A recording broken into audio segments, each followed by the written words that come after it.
The Raptors run out of gas against the Miami Heat. The three-game winning streak comes to an end, but they'll have a chance to exact some revenge when these two teams meet again on Friday. But for now, 111-102 is your score. The Raptors record drops to 5-9 on the season. Hello, everyone, and welcome to Raptors Night Cap. Randy Urban alongside Paul Jones, Sherman Hamilton, and Jack Armstrong.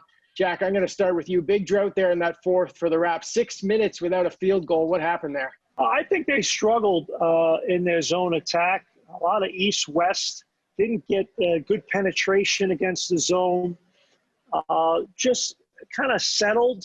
What did they have, 24 paint points tonight? It's not necessarily about scoring in the paint. It's about getting it in there. So now the defense has to help and send multiple bodies to the ball. And now you get the ball moving and you get some flow and some rhythm in your offense tonight. I thought the Raptors played in kind of like quicksand tonight.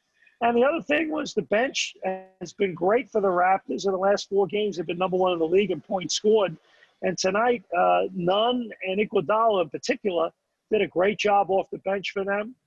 And last but not least, my third observation would be, I don't know what the deal is with Pascal Siakam since he got back to Tampa, but he looks like a different guy. And I think they need to tell him that he's playing on the road because he looked flat as a pancake again tonight. And, he's one of your better players, and you can't win with him being at times passive.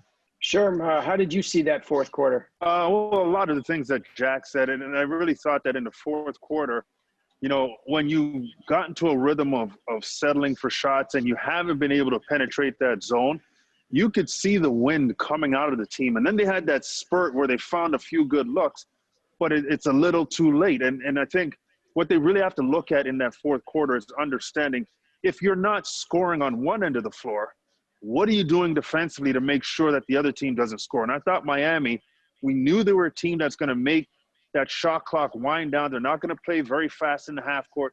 So your defense 5-on-5 had to be very disciplined, and it had to be committed to a full shot clock. And I thought the Raptors got caught too many times back into the shot clock, giving up a wide open look from the three-point line or a backdoor cut, which just put too much pressure on their offense to be perfect down the stretch, and it just didn't happen. So I would clean that up, but it just seemed like they lost their flow. They weren't able to get out in transition. Miami's defensive transition was excellent in this game, and they weren't scoring in the half court. All you have is your defense to rely on, and I think that let them down in the fourth quarter as well.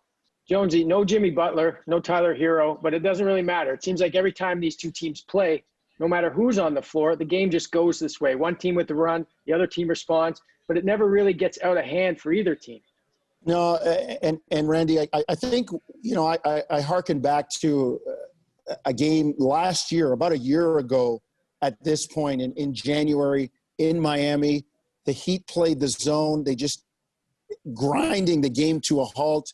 I mean, they're long, athletic, as Jack talked about, the issues with the zone and the Raptors unable to score. And Sherm talked about it and touched on it too. And I'll say this, good shooting is contagious, and so is bad shooting. And guys start, measuring shots. And we knew that Eric Spoelstra was going to bring that zone back. He tried it a little bit in the first half. It worked. He put it in his back pocket and said, I'm going to pull it out when I need it. And I think, to Sherm's point about the defense, the Raptors have to make sure Miami's not scoring. They have to do something to change the tempo, try to get some stops, push the ball, not be taking the ball out of the hoop at your end, to allow them to go back and set up and play the zone. So there's a number of things I think you're going to see different in the next game. And I just think Eric Spoelstra has that zone in his back pocket, and it's like a football coach. We're going to do this until you stop it or make us change. And the Raptors have yet to able to do that consistently against the Miami zone. The good thing is they've got a couple days now and video to break down and see if they can get through it.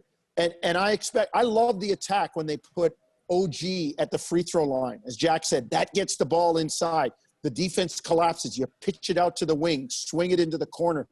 I think you're going to see more of that.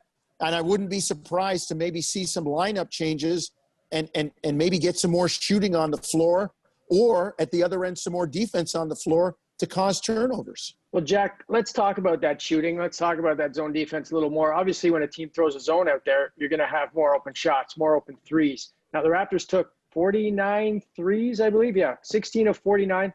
Are you happy with the frequency in which they're taking threes? It seems like over the last, X amount of games, more than 50% of their shots have come from distance. Is that a good ratio for them, or would you like to see, a few more paint touches? Well, that's who they are, whether you like it or not. I think based upon their personnel, that's the kind of team they have to play. That's how they have to play. I don't see guys on this team that do a lot of different things that you can have a lot of diversification in your offense. Jonesy and Sherman both talked about, on the defensive end. I think they somehow, some way have to create more scoring chances from their defense. They only had 11 break points tonight. I said this the other night on TV. For the Raptors to win with the team that they have, they got to be the team that absolutely outplays their opponent every night, wins the 50-50 battles, is the hungrier team.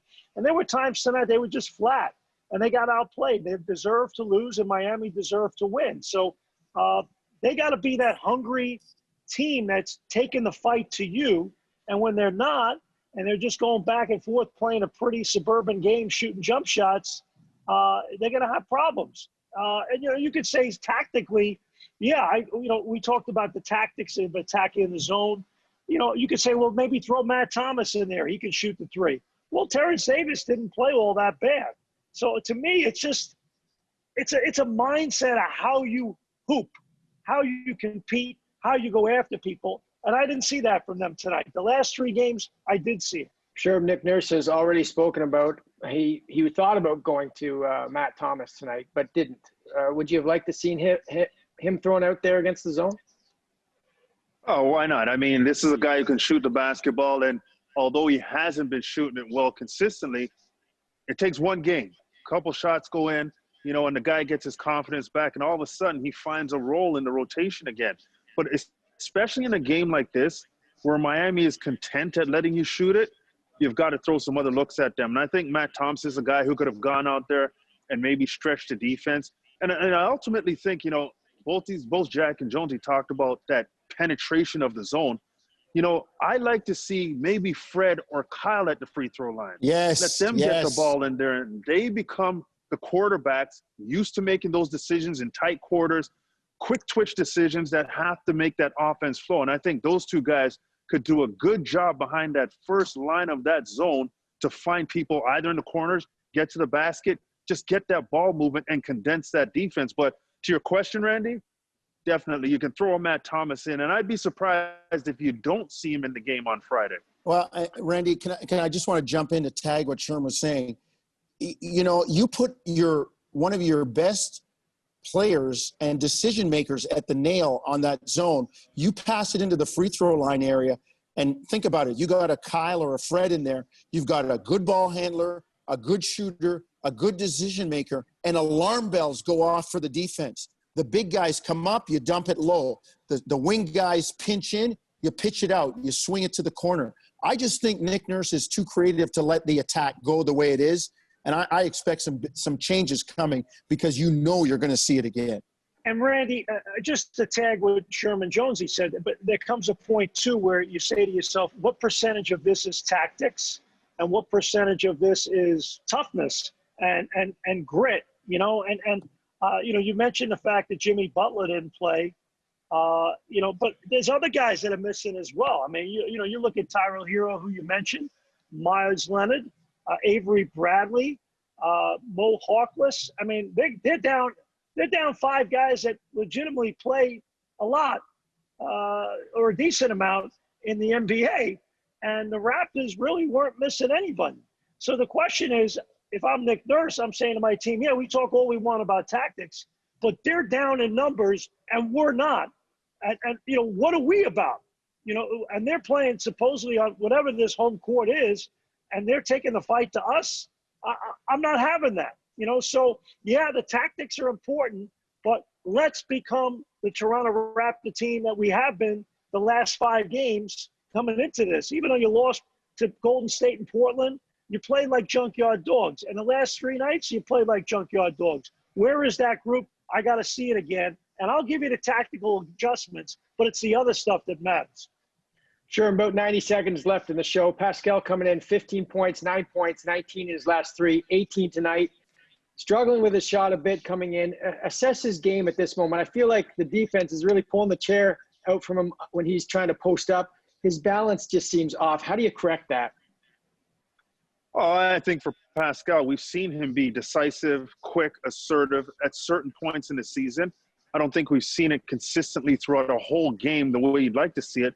But I really think Pascal's going through that whole torture chamber of teams taking away his first option, not allowing him to use his quicks the way he wants to, giving him space because he's not making shots. And now he's got to figure it out. He's got to process it. And it's a difficult thing. He's in a space where it's not coming together right now. He does look disjointed to your point, Randy, in terms of his movements and his footwork. It just doesn't look like Pascal.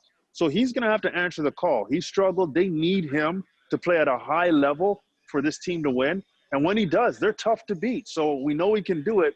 But right now, he's just got to do some soul searching and figuring out how he wants to play in terms of when teams are bringing it to him, is he going to take the fight right back to them and make sure that they don't neutralize him? Because if he's not scoring, there's a lot of things he can do to help this team.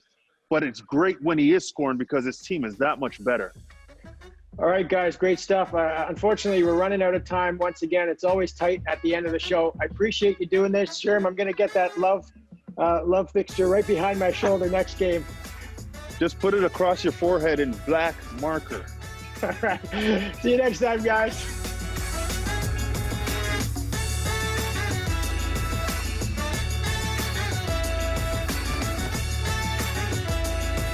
Thanks for watching. You can click to watch our last episode or to subscribe to the Toronto Raptors YouTube channel so you don't miss an episode.